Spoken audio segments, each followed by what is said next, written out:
NCERT का एक प्रश्न है, concentrated nitric acid used in laboratory work is 68% nitric acid by mass in aqueous solution. What should be the molarity of such a sample of the acid if the density of the solution is 1.504 ग्राम पर millilitre. आपको NCERT का एक प्रश्न दिया गया है आपके लिए, जिसमें विलयन का घनत्व दिया हुआ है और आपसे मोलारिटी मोलरता पूछा जा रहा है।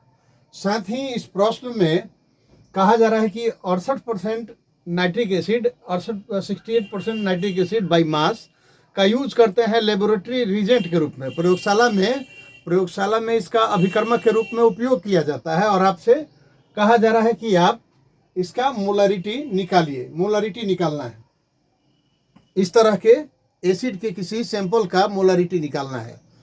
तो आप जानते हैं कि मोलारिटी निकालने के लिए हम लोगों को मोलारिटी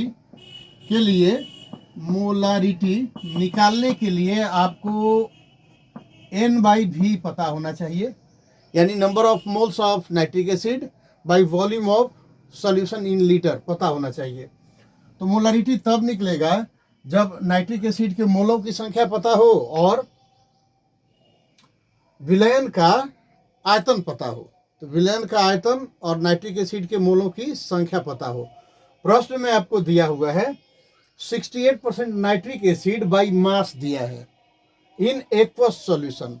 इसका मतलब ये हुआ कि 68 ग्राम नाइट्रिक एसिड 100 ग्राम पानी में मौजूद है, 100 ग्राम विलयन में मौजूद है, 100 ग्राम विलयन में मौजूद है। 68 ग्राम प्रश्न से 68 ग्राम HNO3 मौजूद है कितने में? Present in 100 gram of solution, 100 gram of aqueous solution. 100 ग्राम जलीय विलयन में 68 ग्राम HNO3 मौजूद है। आपको 68 ग्राम नाइट्रिक एसिड मौजूद है। तो हम लोगों को मोलों की संख्या निकालने के लिए, यानी NHNO3 नाइट्रिक एसिड के मोलों की संख्या निकालने के लिए इसका amount of substance in gram divided by molecular mass होता है। अमाउंट तो दिया हुआ है, चलिए 68 gram amount of HNO3 in gram divided by molar mass या molecular mass. Amount of nitric acid दिया हुआ है 68 ग्राम, 68 ग्राम। और नाइट्रिक एसिड का आणविक द्रव्यमान मोलिकुलर मास या मोलर मास, नाइट्रिक एसिड का नाइट्रोजन का 1, हाइड्रोजन का 1, नाइट्रोजन का 14 और 3 ऑक्सीजन का 16 के अनुसार 48। तो 1 + 14 + 48 करेंगे तो ये 63 ग्राम पर मोल आता है। ग्राम ग्राम कटेगा और ये आपका ये मोल आ जाएगा। आंसर आएगा 1.08 मोल। ग्राम ग्राम कट गया और मोल आपका। तो नाइट्रिक एसिड के मोलों की संख्या तो निकल गई, नाइट्रिक एसिड के मोलों की संख्या निकल गई। अब आपको वॉल्यूम पता लगाना है। इस गिवन सॉल्यूशन का आयतन कितना है। तो कितना आयतन है, विलयन का आयतन निकालना होगा। तो चलिए उस पर हम लोग वर्क करते हैं। फिलहाल यह है आपका नाइट्रिक एसिड के मोलों की संख्या। नाइट्रिक एसिड के मोलों की संख्या हम लोग इतना लाए। अब आयतन लाते हैं। कितना आयतन है किसका?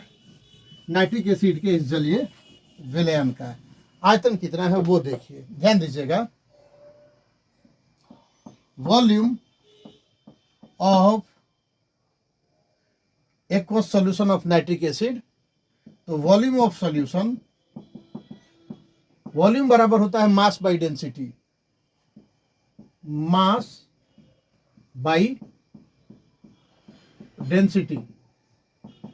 वॉल्यूम बराबर मास बाई डेंसिटी होता है। मास दिया हुआ है विलयन का 100 ग्राम और डेंसिटी दिया हुआ है 1.504 ग्राम पर मिलीलीटर। तो यहाँ से फिर ग्राम ग्राम कटेगा और आपका आ जाएगा 60, यहाँ आपका 66.49 कैलकुलेट मैंने किया हुआ है 66.49 ml।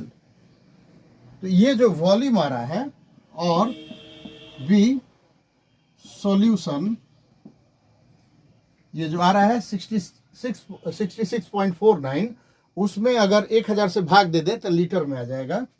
तो 66.49 डिवाइडेड बाई 1000 तो ये लीटर हो गया और 0.06649 है तो इसको हम लोग 5 कर देते हैं, राउंडिंग ऑफ कर देते हैं।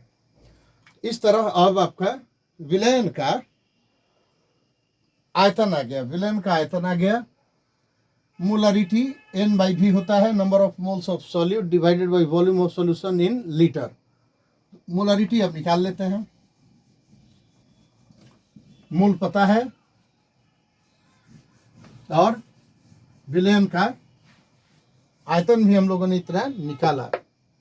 तो molarity is equal to N/V, यानी नंबर ऑफ मोल्स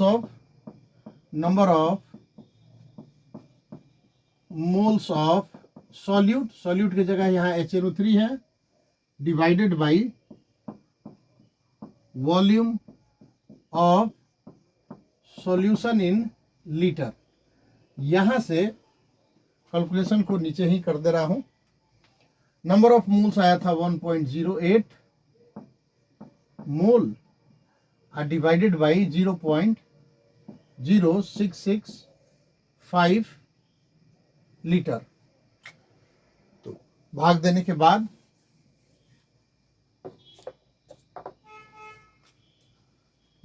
बाद ये 16.24 के अप्रॉक्स आएगा मोल पर लीटर।